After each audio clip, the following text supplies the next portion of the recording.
여러분, 아시는 한국 과학자 있으세요? 있는 분은 이 영상 끄셔도 괜찮습니다. 딱히 떠오르지 않는다면 집중해주세요.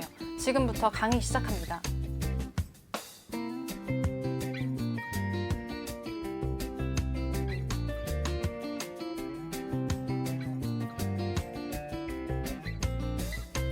아는 과학자 이름 한번 대보시겠어요? 아인슈타인? 퀴리 부인? 아니면 이과생들은 플레밍이나 왓슨 크릭 이렇게 되실 텐데요. 전부 외국 과학자네요. 혹시 한국인 과학자는 모르시나요? 우리나라 차기 노벨상 유망주 누군지 혹시 아세요? 대부분 일반인은 단 한 명도 되지 못하거나 겨우 한두 분 떠올리실 거라고 생각합니다. 우리는 왜 한국 과학자를 모를까요? 아직 노벨상을 못 받았지 않았냐 반문하시는 분 계실 겁니다. 노벨상은 세계 최고 권위 과학상이긴 하지만 독창적인 기초과학 분야에 주는 상입니다. 연구를 시작하고 평균 30년 정도가 지나야 수상하는 상인 만큼 연구 역사가 굉장히 길어야 합니다.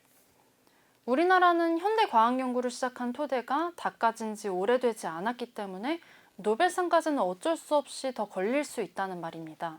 객관적 지표들이 우리나라 과학 수준이 결코 떨어지지 않는다고 말하고 있습니다. 국내 연구자가 내놓는 SCI급 논문은 수도 없이 많고 또 그 논문이 인용되는 횟수가 전 세계 1%에 들기도 하는 등 꽤 좋은 성과를 내고 있는데요. 매년 발표되는 세계에서 가장 영향력 있는 연구자 명단을 보면요. 지난해 우리나라 과학자 총 45명이 선정됐습니다. 지난 10년간 피인용 횟수 상위 1%인 한국 논문은 또 4,600건에 다다릅니다. 훌륭한 논문이 이렇게나 많이 나왔다는 겁니다. 우리나라 전후 상황을 고려했을 때 굉장한 성과라고 평가가 됩니다. 자, 그럼에도 불구하고 왜 우리는 한국 과학자를 모르는 걸까요? 바로 우리나라가 과학에 관심이 덜하기 때문입니다. 과학기술의 핵심은 바로 이 과학자거든요. 과학기술이 미래 먹거리라고 말하면서도 정작 관심은 덜하다는 겁니다. 이런 관심 부족은 단순히 과학자를 모르는 데서 끝나는 게 아닙니다. 과학 연구 환경에 대한 이해 부족으로까지 이어집니다. 우리나라는 연구개발 투자가 굉장히 많은데요. 내년 R&D 예산은 무려 26조 원이에요. 민간 투자금까지 합치면 GDP 대비 R&D 투자 비중은 세계 거의 최고 수준입니다. 문제는 많이 투자한 만큼 성과를 빨리 또 자주 내기를 원한다는 겁니다. 어쩌면 돈을 투자하는 입장에서는 당연한 시장 논리이기도 합니다. 하지만 과학 연구에 이런 시장 논리를 적용하면 부작용이 나타납니다.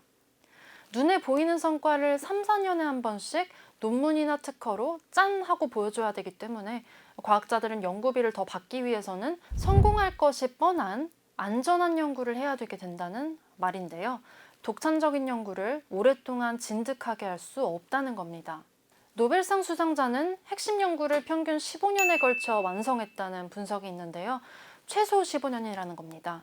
당장 돈이 되지 않더라도 결과가 눈에 보이지 않더라도 독창적인 연구, 실험적인 연구, 과학자들이 하고 싶어하는 연구를 적어도 20년 앞은 보고서 지원을 해야 한다는 겁니다.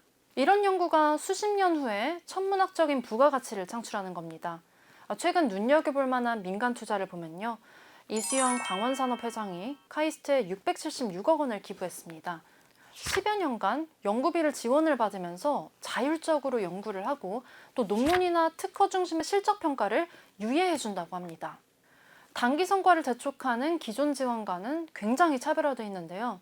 결론은 이겁니다. 일단 훌륭한 과학자들을 믿고 또 진득하게 연구할 수 있는 환경을 조성해야 한다는 겁니다. 왜 과학자가 중요하다는 건지 아시겠죠? 안타까운 거는 우리나라가 인재가 머물기 충분히 좋은 환경이 아니라는 걸 모두 다 알고 있다는 겁니다. 인재가 떠나갈 수 있다는 건데요. 과학 인재가 외국으로 얼마나 나갔는지 살펴보면요.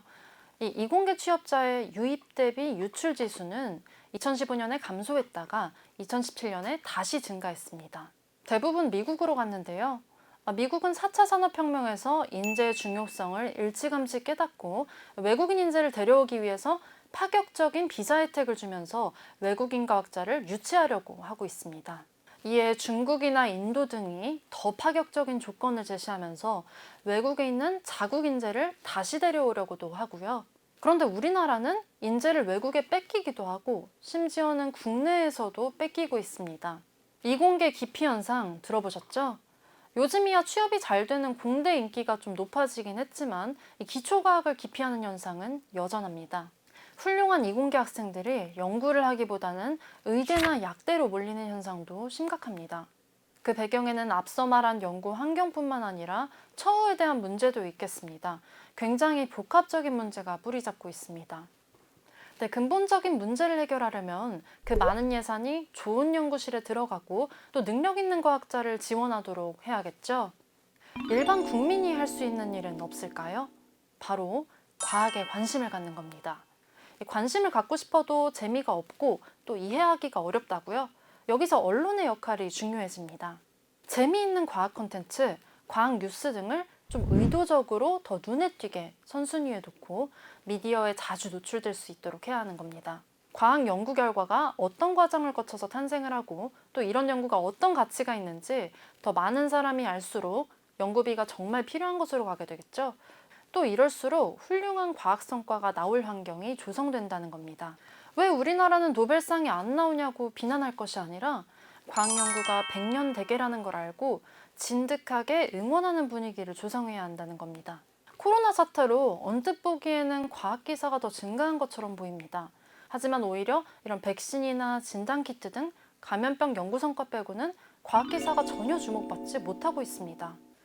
언론이 노력을 하지 않아도 사람들이 과학자에 관심을 가질 날이 올 때까지 우리 언론이 무엇을 할 수 있는지 고민을 해야 할 듯합니다. 좋은 아이디어 있으시면 댓글에 남겨주시고요. 구독과 좋아요도 부탁드립니다. YTN 사이언스 최소라 기자였습니다.